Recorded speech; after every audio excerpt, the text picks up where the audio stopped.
Welcome to Guide Guru. We hope this video helps. You begin with clear measurement.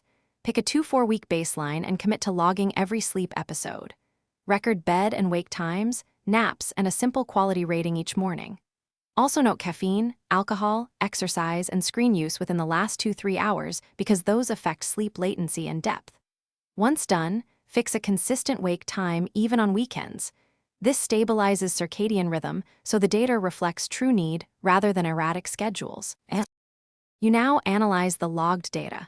Compute average nightly sleep and compare weekday versus weekend totals to reveal sleep debt.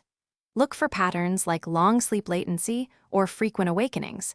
These point to why quantity differs from quality. Once you spot trends, adjust bedtime in 15-30-minute steps for 1-2 weeks while keeping wake time steady. Make sure to control evening behaviors that showed up in the log. Small behavioral tweaks often produce measurable changes in both duration and restorative quality. You finalize your personal sleep need by choosing the amount that produces reliable daytime alertness and mood stability across at least 2-4 weeks. Once you hit that target, maintain sleep hygiene, consistent wake time, pre-sleep routine, and minimized late caffeine.